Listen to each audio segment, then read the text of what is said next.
যদি কেতিয়াবা তেনেকুৱা ধৰণৰ কিবা মোৰ লগত মতানৈক্যও হ'ব পাৰে হয়তো, আৰু বিদ্যালয়খনৰ মুৰব্বী হিচাপে মই কেতিয়াবা হয়তো কিবা এটা এনেকুৱা সৰু সুৰা কথা যদিও হৈছে তেওঁলোকে যাতে মোৰ সেইখিনি নধৰে তাৰ কাৰণে মই তেওঁলোকক অনুৰোধ কৰিছো।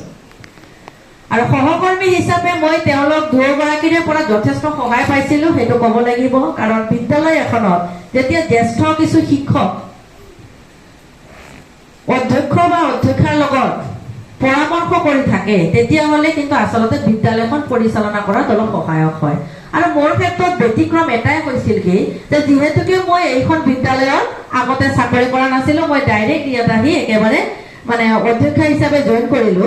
গতিকে বিদ্যালয়খন বুজি পোৱা প্ৰত্যেকগৰাকী শিক্ষক শিক্ষয়িত্ৰীয়ে কিন্তু মোক যথেষ্ট সহায় কৰিছে, এইটো ক'বই লাগিব। জ্যেষ্ঠ শিক্ষকৰ পৰা আৰম্ভ কৰি কনিষ্ঠজনলৈকেও বা আমাৰ যিসকল মানে এই চেগতে মই কম যিসকল আমাৰ কৰ্মচাৰীও আছে তেওঁলোক প্ৰত্যেকেই কিন্তু মই এই বিদ্যালয়খন বুজি পোৱা তেওঁলোকে মোক যথেষ্ট সহায় কৰিছে, একদম প্ৰত্যেকগৰাকীয়ে। গতিকে এই সুযোগতে মই সকলোলৈ মোৰ আন্তৰিক কৃতজ্ঞতা জ্ঞাপন কৰিছো। আৰু যিহেতু কৰ্মজীৱনৰ এটা সীমা থাকে আৰু চৰকাৰৰ এটা যিহেতু এইটো এটা নিয়ম, আমাৰ সেইখিনি অৱসৰী জীৱনৰ এটা সীমা থাকিয়ে আমি যিহেতু কৰ্মজীৱনৰ পৰা অৱসৰ আমি ল'ব লাগে, এইটো এটা আমাৰ আনুষ্ঠানিকতা। আমি যেতিয়া একেলগে থাকিছিলো আমাৰ সকলোৰে মাজত এটা মৰমৰ এনাজৰী এটা হৈছে যে কিছু আমি ব্যক্তিগত কথাও আমি প্ৰত্যেকৰে লগত আলোচনা কৰো বা মত বিনিময় কৰো। আৰু সেই তেনেকৈয়ে কিন্তু আমাৰ মাজত খুব এটা আত্মীয়তা ভাৱ প্ৰত্যেকৰে মাজত কিন্তু আমাৰ গঢ় লৈ উঠে। হয়তো বা এনেকুৱা হয় যে আমাৰ বিদ্যালয় পৰিয়ালৰ যিখিনি আমাৰ শিক্ষক শিক্ষয়িত্ৰী আছে তেওঁলোকৰ মাজত আমাৰ এনেকুৱা কিছু আত্মীয়তা হৈ যায় যে হয়তো আমাৰ নিজৰ যে আত্মীয় থাকে তেওঁলোকৰ লগতো আমাৰ সেইখিনি নোহোৱা হৈ যায়, কাৰণ আমি সময় নাপাওঁ তেওঁলোকৰ লগত। গতিকে এই আত্মীয়তাটো আমাৰ লগত চিৰদিন থাকক আৰু সুখে দুখে যাতে তেওঁলোকেও আমাক কিবা অসুবিধা হ'লেও আমাক জনায়, আমিও তেওঁলোকৰ খবৰা খবৰি লৈ থাকিম। আৰু এই এনাজৰীডাল যাতে তেওঁলোকে মানে আমাৰ পৰা আঁতৰি লৈ নাযায়।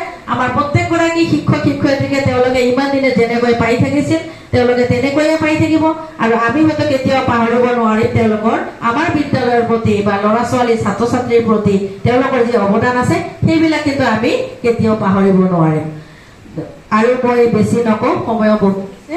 গতিকে এইখিনি কম আৰু তাৰ লগতে কম যে নেদেখাজনৰ ওচৰত বা পৰম ঈশ্বৰজনৰ ওচৰত মই প্ৰাৰ্থনা কৰিম যাতে তেওঁলোকে অৱসৰী জীৱনটো পৰিয়ালৰ সহিতে সুস্বাস্থ্যৰে পাৰ কৰে।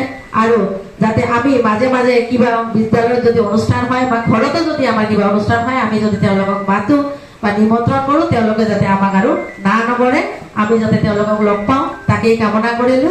আৰু সদৌ সুখত তেওঁলোকে আমাৰ বিদ্যালয়ৰ একোগৰাকীকৈ শুভাকাংক্ষী হিচাপে থাকিব বুলি মই সেই আশা ৰাখিয়ে মোৰ এই চমু বক্তব্য ইয়াতে সামৰণি মাৰিছো।